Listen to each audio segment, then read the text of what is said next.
9/11-এর ছায়া এবার রাশিয়ায়। রাশিয়ার কাজানে 3টি বহুতলে হামলা, 8টি ড্রোনের সেই ছবি আপনাদের দেখাচ্ছি। বহুতল খালি করে সরানো হয়েছে বাসিন্দাদের।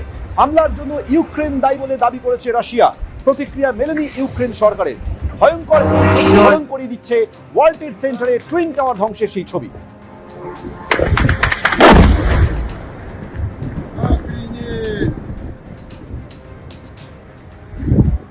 Охренеть!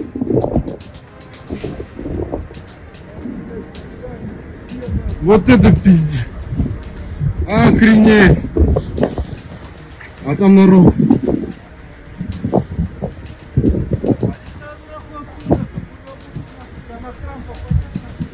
Там народ.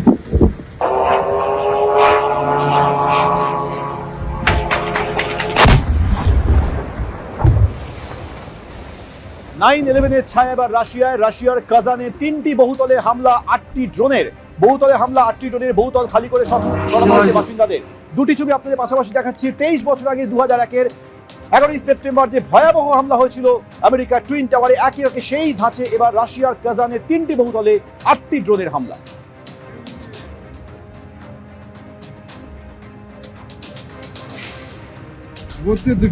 রাশিয়ার তরফে বলা হচ্ছে এই হামলা চালিয়েছে ইউক্রেন, যদিও এখনো পর্যন্ত ইউক্রেনের কোনো প্রতিক্রিয়া মেলেনি।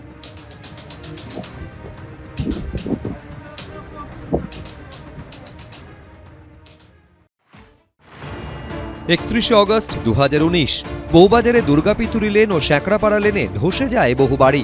একের পর এক বাড়িতে ধরে ফাটল। 11ই মে 2022, 3 বছর পর একই আতঙ্ক ফিরে আসে বউবাজারে। সুড়ঙ্গে কাজ চলাকালীন ফাটল ধরে দুর্গাপিতুরি লেনের একাধিক বাড়িতে। 5ই সেপ্টেম্বর 2024, দ্বিতীয় বিপর্যয় কাটিয়ে ওঠার আগেই ধেয়ে আসে তৃতীয় বিপর্যয়। নির্মীয়মান টানেলের দেওয়াল ফেটে ঢুকতে শুরু করে জল। বারবার 3 বার বউবাজারের দুর্গাপিতুরি লেনে নির্মীয়মান ইস্ট ওয়েস্ট মেট্রো প্রকল্পে বিপর্যয় ঘিরে বারবার ফিরে এসেছে আতঙ্ক। বারবার ঠাঁই হারা হয়েছেন এলাকার বাসিন্দারা। আতঙ্কের সেই দিনরাত্রি কাটিয়ে এবার আলো দেখার পালা। 5 বছর পর স্বস্তির নিঃশ্বাস ফেললেন বাসিন্দারা। নির্মাণকারী সংস্থা কেএমআরসিএল সরকারিভাবে ঘোষণা করল বউবাজারে মেট্রো প্রকল্পে সুড়ঙ্গের কাজ শেষ, আর কোনো বিপর্যয়ের আশঙ্কা নেই। 2019 সালে এই দুর্গাপিতুরি লেন এবং শ্যাকরাপাড়া লেনের মাঝখানে প্রচুর বাড়ি ভেঙে পড়ে মেট্রোর কাজ চলাকালীন। তারপরে 5 বছরের বেশি সময় অতিক্রান্ত করে কেএমআরসিএল এর তরফে জানানো হচ্ছে এই মুহূর্তে মূল নির্মাণ কাজ একেবারে সম্পূর্ণ হয়েছে, আর মেট্রোর কাজের জন্য কোনো রকম বিপজ্জনক কিছু ঘটার আশঙ্কা নেই। আপাতত অপেক্ষা বাকি কাজ শেষ করে এই অংশে মেট্রো পরিষেবা কবে চালু হবে সেটার। বাংলার নববর্ষে কি সুড়ঙ্গ দিয়ে ছুটবে মেট্রো? সেরকমই আশা মেট্রো কর্তাদের। ইস্ট ওয়েস্ট প্রকল্পে এখন একদিকে মেট্রো চলে হাওড়া ময়দান থেকে ধর্মতলা এবং অন্যদিকে শিয়ালদা থেকে সেক্টর 5। শিয়ালদা থেকে এসপ্ল্যানেড পর্যন্ত প্রায় 2.5 কিলোমিটার এলাকার কাজ নিয়েই ছিল সমস্যা কাটায় মেট্রো চালু হলে এবার হাওড়া থেকে সরাসরি যাওয়া যাবে সেক্টর 5। অন্যদিকে নিউ গড়িয়া থেকে দক্ষিণেশ্বর ব্লু লাইনেও বেশ কিছু পরিবর্তন এনেছেন মেট্রো কর্তারা।